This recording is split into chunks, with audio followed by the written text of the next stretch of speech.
Hey friends, Pastor Mark here with another WayPoint a short message to sum up what we heard on Sunday.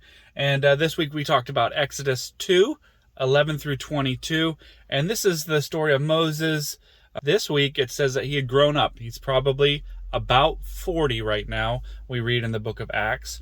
And he is in the Pharaoh's household. He's been raised by Pharaoh's daughter, and he goes out and he must know his roots as an Israelite, as a Hebrew, and because he sees an Egyptian beating up or harassing an Israelite, and he overtakes the Egyptian, and he looks both ways. He kills the Egyptian, buries him in the sand, and then he thinks he got away with it. But the next day, when he sees two Israelites fighting each other, he says, hey, you guys should break it up. And one of them says, you're going to kill us like you killed that guy. And he's very scared at this point that somebody had figured out what he had done. And so it says that Pharaoh desired to kill him at that moment.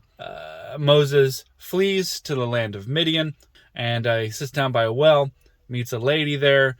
And then the lady's father says, hey, let's go ahead and bring him into our household. And he spends that time, probably another 40 years, in the land of Midian, gets married, has a baby, and nobody really knows who he is. He goes from royalty all the way to like just this shepherd that nobody knows in obscurity for probably 40 years.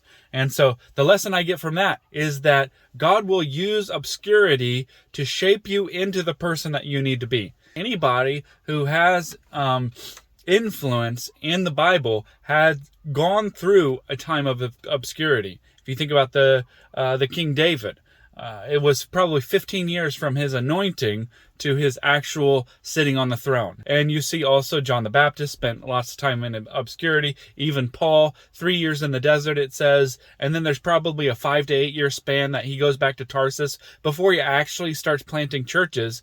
And even Jesus himself, 30 years of his life, he was just making tables and doing the best he can to grow in who God made him to be. And so sometimes when we get into obscurity, places where nobody knows who we are, nobody's seeing what we're doing, and it just seems like we've been forgotten, we're hidden, we're secret, sometimes it can feel like God's not around. But I believe that when you're in those places, that God is shaping you to be the person he wants you to be. He was shaping Moses, and he's shaping us in the obscurities. I hope that helps you out this week. You got to know that God has not forgotten you. God has not abandoned you. God is just using this time to shape you